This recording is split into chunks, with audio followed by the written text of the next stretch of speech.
Cherai beach പോകുമ്പോൾ Cherai beach എത്തനേക്കാളും മുന്നേ Cherai beach ആ ഏരിയയിലേക്ക് ചെറായി ബീച്ചിൻ്റെ ആ ജംഗ്ഷനിലേക്ക് എത്തനേക്കാളും മുന്നുള്ള ഒരു ഏരിയ ആണ് ചെറായി ബീച്ചിൻ്റെ ശരിക്കുള്ള ബോട്ടിംഗ് ഏരിയ.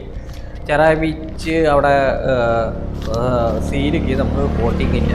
ഇവിടെ ഫോട്ടോ കൊച്ചിയിലൊക്കെ ഉണ്ട്, പക്ഷേ അവിടെ ചെറായി ബീച്ചിൽ ബോട്ടിംഗ്.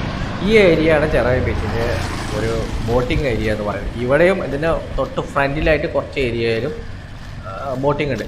ഈ ഒരു ഏരിയ എന്ന് പറയുന്നത് നടുവിലൂടെയുള്ള റോഡും തൊട്ടപ്പുറത്ത് ഇപ്പുറത്തും മൊത്തം ചെമ്മീൻ കെട്ടും അതുപോലെ ബാക്കിയുള്ള ഇതായിട്ടുള്ള കൃഷികളൊക്കെ ഉള്ള ഒരു സ്ഥലങ്ങളാണ്. എന്ന് പറഞ്ഞാൽ വാട്ടറായിട്ട് മൊത്തം വെള്ളം കിടക്കുന്ന സ്ഥലങ്ങളാണ്. അപ്പോൾ ഈ ഏരിയയിലാണ് നമുക്ക് എപ്പോഴും ബോട്ടിംഗ് കിട്ടുന്ന ഏരിയ. ഇവിടെ ബോട്ടിംഗ് ക്ലബ്ബ് ഉണ്ട്. ഒരു ബോട്ടിംഗ് ക്ലബ്ബ് 2-3 ബോട്ടിംഗ് ക്ലബ്ബ് ഉണ്ട്. അത് കുറച്ച് 2 അപ്പുറത്താണ് ഇവിടെ ഒരു ബോട്ടിംഗ് ക്ലബ്ബ്. പക്ഷേ ഇവിടെ സിമ്പിളായിട്ട് പറയുകയാണെങ്കിൽ ഒരു 50 രൂപയ്ക്ക് ബോട്ടിംഗ് കിട്ടുന്ന ഒരുപാട് ഏരിയകളുണ്ട്. 50 രൂപ പെർ ഹെഡാണ്, 50 റുപ്പീസ് പെർ ഹെഡിന് ബോട്ടിംഗ് കിട്ടുന്ന ഏരിയകളുണ്ട് ചെറായി ബീച്ചിൽ. ഇവിടെ ഡിഫറെൻ്റ് ബോട്ടിംഗ് ഉണ്ട്. ഈ പെഡൽ ബോട്ട് ഉണ്ട്, പിന്നെ വേറെ ഈ വേറൊരു ഇതുപോലത്തെ ബോട്ടുകളും കുറച്ച് ഇതുകളൊക്കെ. സ്പീഡ് ബോട്ടുകൾ അങ്ങനത്തെ ഒന്നുമില്ല, ചെറിയ ചെറിയ ബോട്ടുകൾ മാത്രമേ ഇവിടെ ഉള്ളൂ. അങ്ങനത്തെ ഏരിയ ഉള്ളൊരു സ്ഥലമാണ് ഇവിടെ. ഇവിടെ നമ്മൾ വന്നു കഴിഞ്ഞിട്ടുണ്ടെങ്കിൽ ഇവിടെ വന്നു കഴിഞ്ഞിട്ടുണ്ടെങ്കിൽ 50 രൂപയ്ക്ക് ഈ കടലിലേക്ക് പോകാൻ പറ്റുന്നില്ല. ഇത് വേറൊരു ഏരിയ ആണ്. ഈ കായൽ ചെറിയ വെള്ളം കയറി കിടക്കുന്ന ഈ ഏരിയയിൽ കൂടെ നമുക്ക് ബോട്ടിംഗ് ആയിട്ട് ഒരു ചെറിയ ബോട്ടിംഗ് ഒക്കെ നടത്താവുന്നുണ്ട്.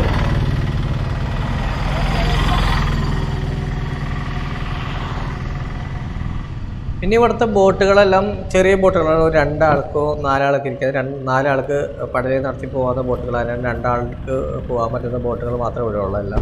ഇതൊരു ഗവൺമെൻറ്റിൻ്റെ ഭാഗമായിട്ട് നടത്തുന്നതാണെന്ന് അറിയില്ല. KTDC ഒന്നും ഭാഗമാണെന്ന് തോന്നുന്നില്ല. ഇവിടുത്തെ ഒരു പ്രൈവറ്റ് ഏജൻസി നടത്തുന്നതാണെന്ന് തോന്നുന്നത്. അതുകൊണ്ടാണ് ഇത്ര ചെറിയ ചീപ്പാണ്, റേറ്റ് വളരെ ചീപ്പാണ്. കുറച്ച് ബോട്ടുകളേ ഉള്ളൂ. ഇവിടെ എത്രമാത്രം ആളുകൾ ബോട്ടിങ്ങിന് പോകുന്നതെന്ന് അറിയില്ല.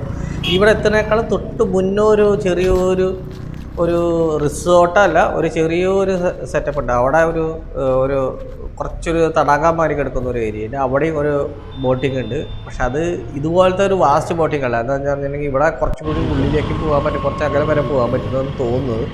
നമ്മൾ ഈ ബോട്ടിങ് കയറിയില്ല, പക്ഷേ നമുക്ക് തോന്നുന്നത് എന്താണെന്ന് വെച്ചിട്ടുണ്ടെങ്കിൽ ഇത് കുറച്ചും കൂടി നല്ലതെന്ന് തോന്നുന്നു, അവിടത്തേക്കാൾ നല്ലതാണ്. പക്ഷേ ഈ ഫോട്ടോ കൊച്ചിയിലത്തെ അല്ലെങ്കിൽ ബാക്കിയുള്ള മറൈൻ ഡ്രൈവിലത്തെ ബോട്ടിങ് പോലത്തുള്ള ബോട്ടിംഗ് ഒന്നും ഇവിടെ ഇല്ല. ഇവിടെ ചെറിയ ചെറിയ ബോട്ടിങ്ങാണ് ഇവിടെ നന്നായിട്ട്. പക്ഷേ ബോട്ടിങ്ങിന് പോവാം. കുറച്ച് ആളുകൾക്ക് ഒരു 50 രൂപ പെർ ഹെഡ് എന്ന് പറഞ്ഞിട്ടുണ്ടെങ്കിൽ ഒരു ഫാമിലിക്ക് പോകാനായിട്ട് ഒരു 200 റുപ്പീസ് ഉണ്ടെങ്കിൽ എല്ലാവർക്കും ബോട്ടിങ് പോകാൻ പറ്റുന്ന ഒരു സ്ഥലമാണ് ചെറായി ബീച്ച്. അപ്പോൾ ചെറായി ബീച്ചിന് എത്തുന്നതിനേക്കാളും തൊട്ട് മുന്നാണിത്.